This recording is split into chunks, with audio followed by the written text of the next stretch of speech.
incredible. Watson, my dear fellow. Absolutely fantastic. Oh, what's happened? You look as if you'd seen a ghost. A ghost? Brandy, that's what I need, brandy. Brandy. Yeah. Oh, yeah. Who struck you? Well, you said it yourself. It was a ghost, and without any previous warning at all, he hit me in the eye. Yeah, wait a minute. Yes, I think you better have another. Well, thank you. And now I'll begin again. Who struck you? Upon my words, Holmes, it was a ghost. The ghost. Huh? Do you have a headache, Watson? It may seem humorous to you, but I mean, look, let me tell you from the beginning. Yes, please do, but start right at the beginning. Right, well, I was on my way back from the club. You see, it was about 8 o'clock. And I got into Spender Street, and I was just opposite that little tobacconist. You know, makes that big Yes, I know, yes. Go on, Watson. What did you do then? Well, I saw a man in front of me suddenly clutch his chest. He was walking towards you? How do you know? Well, I mean, you said he staggered and clutched his chest. You must have been, Yeah, that's logical. Anyway, well, anyway, I rushed up to him to help him, you see, and he's still able to mumble something about he had a heart, and he lived in 19 Hooper Street, and would I help him get there? But there were no other pedestrians? No, the street was completely deserted. Good. Go on. Well, then his landlady let us in, and he was unconscious by that time, so I carried him up to his room, and I laid him out in his bed, and Holmes, he was dead. Now, look here, Holmes, he was absolutely, completely, and utterly dead. I couldn't make a mistake about a thing like that. No, of course you couldn't, old man. No. Go on, then. What happened next? Well, then I told the landlady rather said to me that she'd call the authorities, you see, and I left my name with her just in case, you know, they'd want me. And then, well, I thought it would be rather more delicate if I left, you see. I mean, he must have relations. Yes, it's quite right, Watson. The most delicate situation. Yeah. What was the man's name? Higgins. Albert Higgins. Uh-huh, I see. And what did you do after you left the house? Well, you see, it had been a bit of an effort, you know, carrying him up like that, so I got down the stairs and popped across the road into a pub and had a pint. Yeah.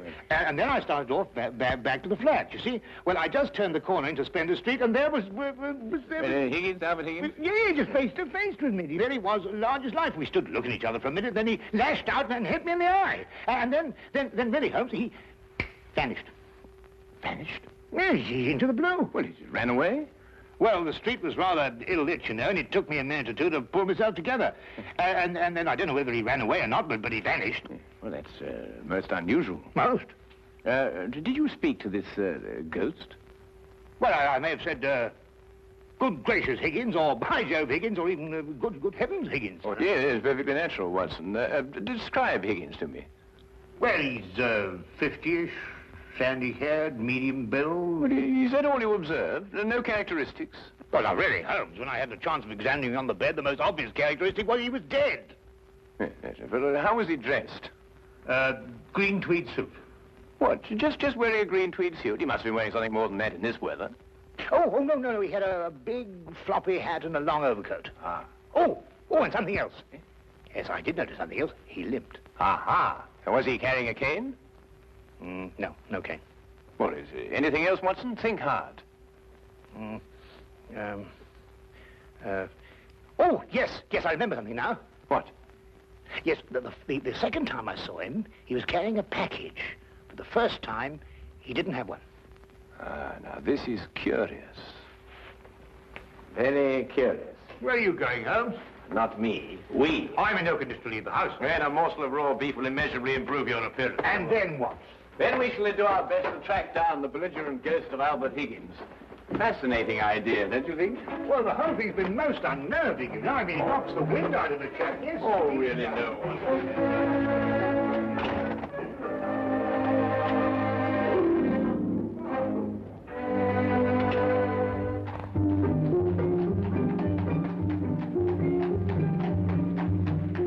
He was also a rather flamboyant character by the wide, rakish brim. I see he was an artist, too. Though he hasn't painted very much recently. Notice the specks of paint underneath the brim here. And not house paint, but canvas oils. Here, what's this? How are you, Jensen? What are you doing in poor Albert's room? Oh, good evening, Mrs. Blake. You remember me, Dr. Watson? You're the bloke who brought poor Albert in. Yes. Who's your gentleman friend? Ah, this is Mr. Sherlock Holmes. Mrs. Maggie Blake, the landlady. Pleased to meet you, I'm sure, Mr. Holmes. Oh, poor old Albert. He was proper fond of life, Albert was. He wouldn't have popped off if he'd had his way. Oh, few of us would, madam. I was around to the local having me good-night pint. And grieving for poor old Albert. He would have wanted a proper send-off. With a pint of mild and bitter, Albert would. No doubt he would, madam. The body, I see, has been removed by the authorities. Oh, poor old Albert on a slab. Oh. Oh, dear, dear. Have you notified his next of kin, Mrs. Blake? No, he had none. He was all alone. Oh, I see. Where was Mr. Higgins employed, madam? At the Pembroke Museum, right around the corner in Spender Street. It's a picture museum. Albert was a day watchman. A day watchman, you say? What were his working hours? 9 in the morning till 9 in the evening. Punctual as a clock, Albert was. Never late a minute. Poor Albert. He always came back from the museum, then, at a few minutes after 9 every evening. Aye, to make his supper. He was a proper good cook, Albert was. Excuse my saying so, madam, but aren't you mistaken? Surely it's a little after 8 when Mr. Higgins finished work? Because it was only a little after 8 when I picked him up this evening and brought him here. Oh, no, Doctor. It was just after 9. I marked the time because I was waiting for Albert to come back. He'd asked me to get him a cut of beef. He always came back just after 9. He'll never eat that beef now. Poor Albert won't. He'll hit you in the eye. Hmm? Oh, no. I just bumped into a door. Oh, you shouldn't get familiar with the door, if you know what I mean. Well, really, Matt. Yes, I think we've found out all we can for the time being, Watson. Thank you, madam. We shan't intrude on your grief any further. Poor old Albert. It really is most embarrassing about this eye, Holmes. Did you hear what she inferred? It's a terrible situation. And she's wrong about the time. It was only a little after 8. And it's only a few minutes' walk to Spender Street. Yes. Time is a curious dimension, Watson. Habit and a preconceived notion can so easily reverse the hands of a clock. And yet the clock is still in perfect working order. Where are we going? To view the mortal remains of poor old Albert Higgins.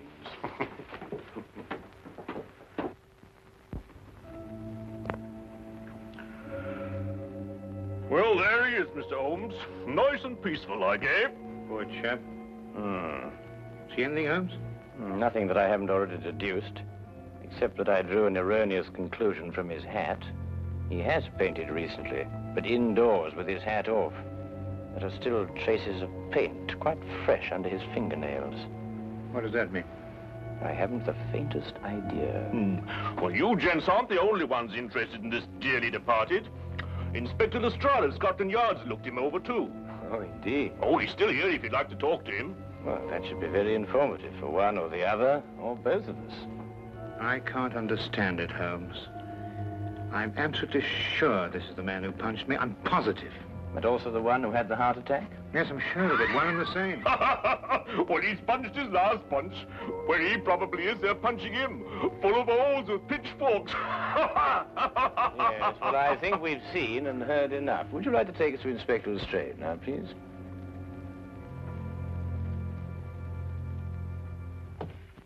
Ah, hello, Inspector. Oh, Mr. Holmes, I'm surprised to see you here. Now, this is one case you can't make anything clear out of. Oh, then why, my dear Inspector Lestrade, are you here? Well, when they brought him in, somebody recognized him as pound-note Albert Higgins. I come along to check the identification. We like to keep a track of our old pals, you know. What was he in prison for? Counterfeiting. He made the best pound note you ever saw. Yes, he was a real artist. Lestrade, there's no doubt as to the cause of death, is there? Oh, sorry, Holmes. Heart failure, no foul play. I understand you were with him in his last moments. Yes, I was with him on the street when he had the attack, and I took him home. There was nothing you could do, I suppose. Nothing. He was dead before I had a chance to do anything. By the way, what time was he brought in? Oh, let me see now. It would be about, yes, here we are. 9:45. Higgins' landlady notified Constable Smithers at 9:30. Smithers had them remove the body in a matter of minutes. Inspector, are you sure it was 9:30 and not 8:30? No, 9:30. It's right here in Smithers' report. Why? Oh, I No, it's nothing at all. You're quite sure, Lestrade, there's nothing more to this than a simple case of natural causes? Ah, no, there's no mystery at all. No mystery, Mr. Holmes. What happened to your eye, Dr. Watson? Oh, I bumped into a door. A door? Oh, well, that's a new one anyway. Was it a pretty door? No, really, Lestrade. That's all right, Watson. I won't tell a soul. Well, really, this is insufferable, Holmes. Nobody believes me. Well, why did you tell them the truth? What, that I was punched by a ghost? Yes, I see what you mean. We may have to take on this case anyway, if only to protect your honor and reputation. Well, it's intolerable, Holmes. Absolutely intolerable.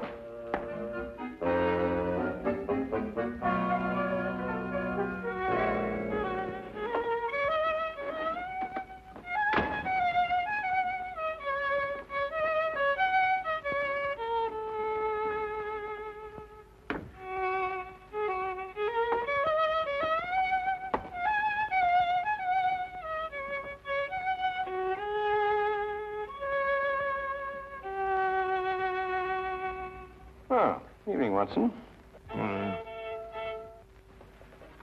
Anything wrong? No, nothing. Of course not, everything. Oh, you're sure you're not brooding over last night's affair, are you? Of course I'm not. Don't be so ridiculous. Oh, come on, out with it, man. Well, No, there's nothing to come out with. I don't know what you're talking about. Oh, come on, Watson, there's something on your mind. Well, Gosh, you'd never believe it. Nobody'd believe it. Well? Well, I met Albert Higgins in Spender Street again, tonight. And he punched you again? He pulled my nose. Really? Very, very interesting, Watson.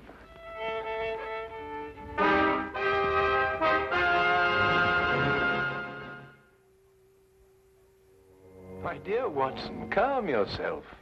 Look here, Holmes. This whole Higgins affair's gone too far. First of all, last night and now tonight. Calm yourself, Watson, and relate. Everything hangs on this second encounter. Well, it occurred just it had last night. I was on my way back from the club, and I'd reached Spender Street. It was a few minutes ago, as a matter of fact, just after 9 o'clock. I'd stayed rather later in the club than usual. There was a chap from Afghanistan. They was awfully interesting. Yes, Watson. Get on with his story.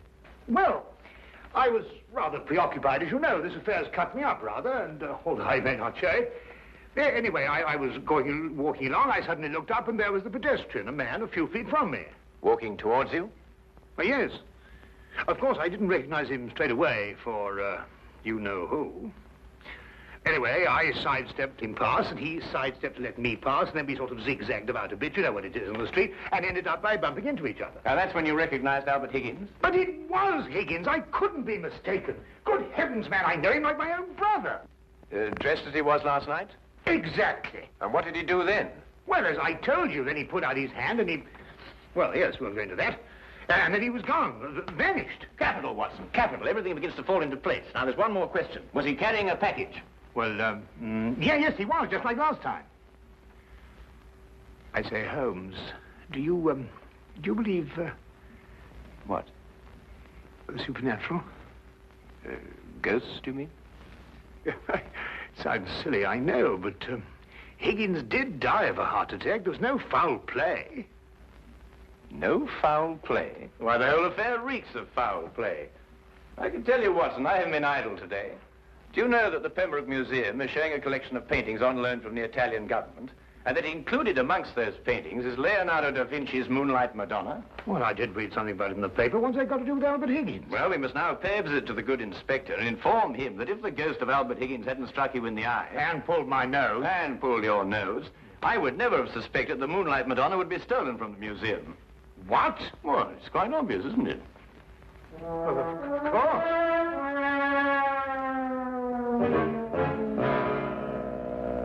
I see. Thank you. Well, we'll soon know, Mr. Holmes. But if the picture's still hanging in its place, and we've dragged the curator out of bed to check on it, well, false alarms like this don't exactly help the yard's reputation, you know. And what about my reputation, Inspector? When I say a man died a little after 8, he died a little after 8 and not a little after 9. And when I say that his ghost punched me in the eye half an hour later, hang it, he punched me in the eye. Oh, we all have our off days, Dr. Watson. To err is human, as the poets say. And furthermore, if I tell you that I bumped into this chap's ghost again tonight, You didn't tell me about any second meeting. Oh, didn't I? Well, nothing. An hallucination, that's what you had, Dr. Watson. Yes, it's, psychological. That's the thing in crime today, psychology. I've been studying it, you know. You astonish me, Inspector. Oh, we're not as backwards as you think, Holmes. No, we like to keep abreast of the times. Though I don't mind admitting I don't think the psychology's got much of a future. Oh, come in. Ah, Hawkins, you saw the curator? Oh, yes, sir. I called him, Mr. Bentham, as you instructed, sir. He was quite excited when I told him this picture called The Moonlight Madonna had been stolen. And? And so we rushed around the corner to the museum. And? Well, sir, the picture was there, hanging in its proper place. Good night, sir.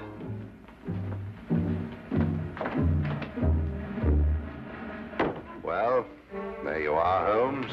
As I said to Dr. Watson, to err is human. Can I give you gentlemen a lift anywhere? Thank you, Inspector. Oh, I think it might be a good idea if we called at the Pembroke Museum on our way. But you heard what Hawkins said. The picture was hanging in its proper place. My dear Lestrade. Hawkins' statement merely proves that what he and the curator saw was not the Moonlight Madonna at all. Merely an excellent forgery.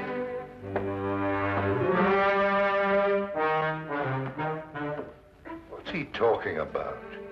Art, ghosts, my black eye, and psychology.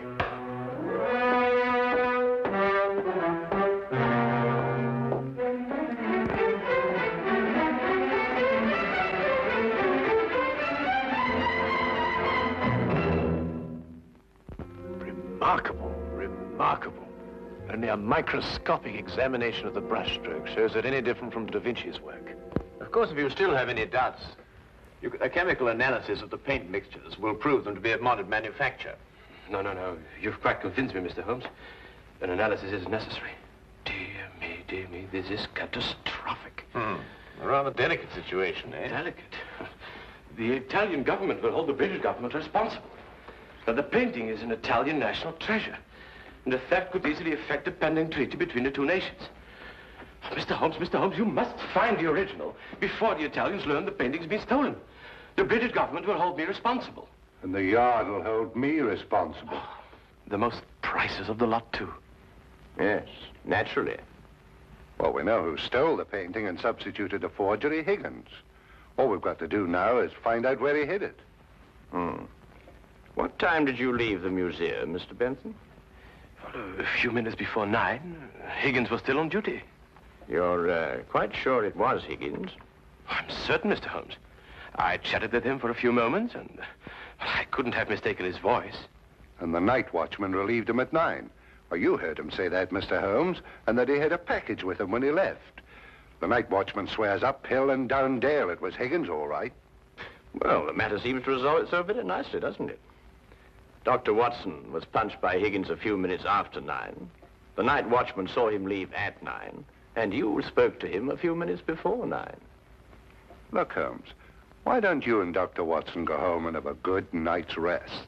From now on, it's nothing but plain, ordinary, simple police work. Nothing you could use a magnifying glass on. True. True, Inspector. Well, good evening, gentlemen. Yes, well, good night, gentlemen.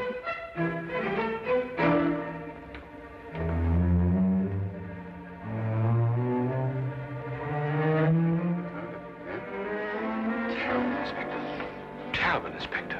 Terrible. What do we do now? Interesting affair, eh, Watson? Look, I don't care what anybody says. It was after 8 when Higgins punched me. Well, has it occurred to you that if Higgins didn't punch you, who had the heart attack? Well, now, look here, Holmes, Oh, confound it, for all I know, it was Higgins who punched me and his ghost had the heart attack. Come on, Watson.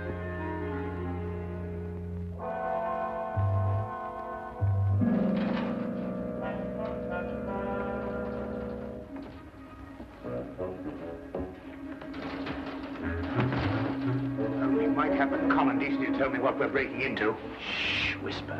Well, I am whispering. Oh, yeah, quiet. Look here, we broke into the rear of the museum because if so, Holmes, really, I don't know what's going to happen to us.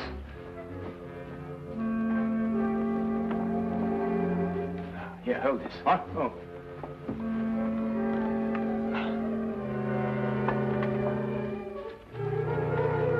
Holmes, this is sheer vandalism. Yes, well, then there must be a bit of a vandal in us all. Holmes, what are you doing? This is wanton destruction. I've never seen anything like this in my life. I forbid you to. I didn't know this side to your character, Holmes. I'm shocked. Ah, just as I thought. Look, Watson. Good heavens, the Moonlight Madonna. Yes, ingenious, isn't it? And yet, what could be simpler than to attach it to the back of an old rubber painting? How on earth did you work that out? Well, I just asked myself where I would hide a stolen canvas. Holmes, have you gone mad? No. We just await events. I don't think we should have to wait very long. Holmes! Dr. Watson! What's the meaning of this? Watson, I believe you've already met Mr. Bentham in his capacity as curator of the Pembroke Museum. Allow me to present him to you now as the picture thief. Charmed, Dr. Watson. Oh, delighted. What is this? So you discovered my little hiding place, Mr. Holmes. I'm curious. How did you know it was I and not the late lamented Higgins? Yes, I believe Dr. Watson's story from the first.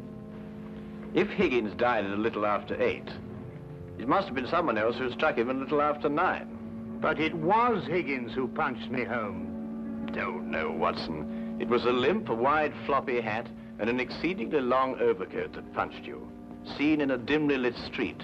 A psychological misidentification, as the good inspector would call it. The night watchman was also a victim of the same illusion. And what about the landlady? How much did you have to pay her to set back the time of death by an hour, Mr. Bentham? Oh, not much, Mr. Holmes. How did you know it was me?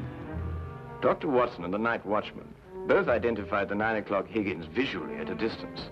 Only you pretended to have spoken to him. This meant that either you were lying or Dr. Watson was punched in the eye by a ghost. I believe the simple explanation.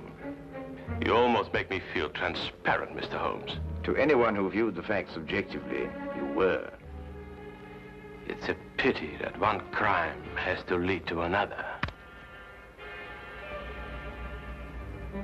Yes, and I think it's a great pity, Holmes, that you broke that vase. Oh, yes. But it's only an imitation. Nonsense, you can't tell me that that sort of work like this is an imitation. Perhaps the pieces can be... Well done, Watson, well done. You know, Holmes, you didn't have to invite him here to catch us. You put us in rather an awkward position. Oh, my dear fellow, I have sublime confidence in your ability to extricate us from any predicament in which my rashness may place us. Might I suggest that you now fetch the good inspector? Yeah, here you are. Yeah. Excuse me. I say, Holmes, Bentham punched me in the eye. Who was it tweaked my nose? Well, my dear old chap, it was absolutely imperative that I make certain that the limp, the hat, and the coat were really capable of fooling you. You? Yes, I regret to say I not only tweaked your nose, but I also pulled your leg. Oh!